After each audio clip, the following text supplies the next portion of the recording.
Assalamualaikum warahmatullahi wabarakatuh. Perkenalkan nama saya Yogi. Jadi pada video ini saya coba mau membedah kulitnya aja dari artikel internasional, di mana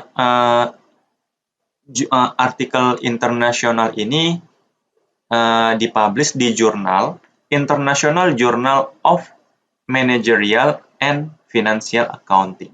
Nah, itu dia. Nah, ini video part yang pertama. Jadi,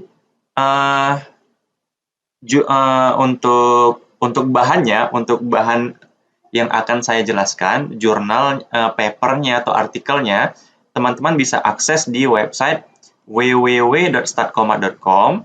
Teman-teman menuju ke bagian bedah artikel internasional ini. Kemudian ini video yang part pertama, ini link YouTube-nya, ini bahannya. Jadi bahan artikelnya sama yang saya bedah itu teman-teman bisa download di sini. Ya, seperti itu.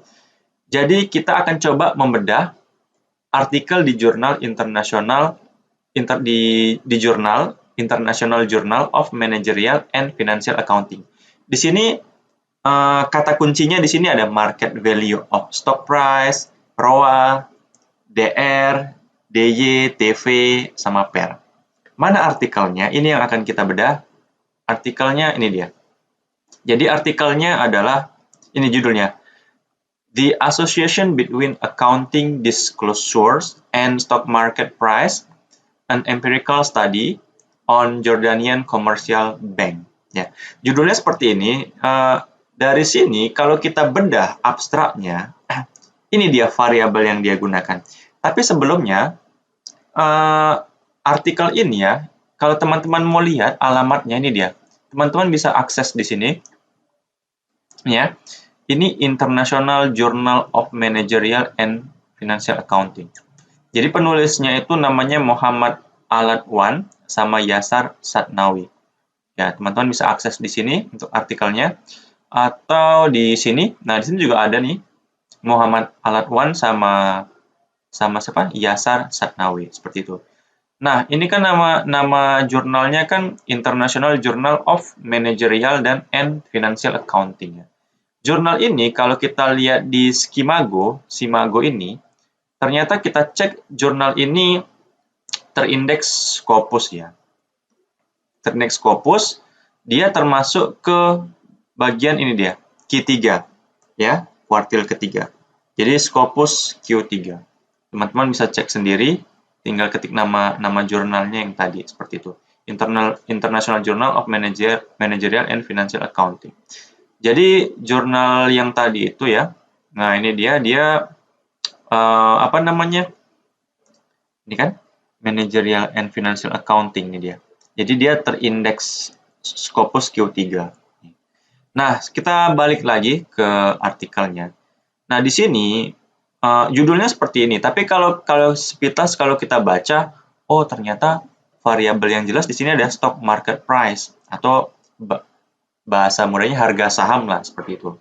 Tapi kan kalau accounting disclosure ini kan kita mesti selidiki lagi, apa sih variabel-variabelnya? Kita baca aja abstraknya di sini. Oh, ternyata variabel yang digunakan return on asset. Dia bilang kan ini disclosure ya. Jadi dia bilang di sini market value of stock price atau harga saham itu sebagai variabel dependentnya atau variabel terikatnya atau variabel yang dipengaruhi. Sementara variabel independennya di sini ada return on asset, ROA, debt ratio, DR, dividend yield, price earning ratio, PER, trading volume, dan change in customer deposit. Jadi variabel bebasnya atau variabel independennya ada 1, 2, 3, 4, 5, 6. Kadang kan kalau orang nulis judul kan, judul penelitiannya pengaruh ROA, DR, DY, PER, trading volume, CD terhadap harga saham. Nah, itu kalau judulnya seperti itu, kita kan langsung jelas, oh variabelnya ini nih. Tapi biasanya di paper-paper internasional mereka nggak mau nulis panjang gitu, langsung aja dibuat apa namanya di sini ya, kayak accounting disclosures. Nah, accounting disclosure ini rupanya variabelnya apa? Oh, ternyata variabelnya ROA, DER, DY seperti itu. Jadi intinya kalau kita lihat di penelitian ini ya, dia kan mau mencari pengaruh ROA terhadap harga sahamnya. Ada nggak pengaruh yang signifikan? DER terhadap harga sahamnya, sampai CD ini ada nggak pengaruhnya terhadap harga saham seperti itu. Nah, sebenarnya dari sini sudah bisa kita lihat, oh ternyata dia menggunakan metode kuantitatif regresi linier, dia pakai regresi linier berganda seperti itu. Kemudian ini saya ringkas ya, Jadi Alatwan dan Satnawi melakukan investigasi pengaruh ROA, DER, DY per TV, TV itu trading volume, dan CD terhadap stock price, harga saham ya. Pada perusahaan, dan dia ini meneliti perusahaan perbankan dari tahun 2012 sampai tahun 2015. Jadi datanya itu perusahaannya itu terdaftar pada bursa efek aman atau AC. Ya, kalau kita lihat penelitiannya itu dilakukan di tahun terbitnya di tahun 2019. Tapi datanya yang dia ambil dari tahun 2012 sampai 2015. Seperti itu. Ya, ini yang beliau lakukan. Kemudian metodenya regresi. Kan biasanya kalau kita bedah lagi di sini hasilnya dulu deh. Hasilnya ternyata ROE, sebenarnya saya nggak tahu ya, entah saya yang salah atau dia yang salah ketik. Di sini kan dia tulis ROA, tapi kenapa dia sini tulis ROE? Ya mungkin hilaf lah seperti itu ya. Atau saya yang hilaf ya seperti itu. Di sini dia bilang ROE atau ROA lah. ROA per CD positively correlated. Berkorelasi positif terhadap harga saham. Sementara DR, DY, TV kami ditemukan berkorelasi negatif terhadap harga saham. Nah, ini jadi hasilnya udah dapat. Ya, jadi variabelnya kita tahu hasilnya ternyata si ROE per sama CD itu berkorelasi positif terhadap harga saham. Sementara DR, DY sama TV-nya itu berkorelasi negatif terhadap harga saham. Seperti itu. Nah, saya ingin membedah lagi. Biasanya kan kalau pakai regresi ya teman-teman ya, ada uji asumsi klasik kan, kayak normalitas, multikolinearitas, bla bla bla. Tapi di sini nggak saya temukan dia melakukan uji asumsi klasik seperti itu. Langsung dia tampilkan deskriptif statistik. Seperti itu nih deskriptif statistiknya. Nah, ini kan rata-ratanya, minimumnya. Terus dia langsung menampilkan regresi. Saya nggak menemukan hasil dari uji asumsi klasik, misalkan normality, misalkan kita cek lah normality. Nah, kita nggak menemukan kata kunci normality. Artinya di sini nggak ada lakukan uji normalitas atau mungkin di sini ya.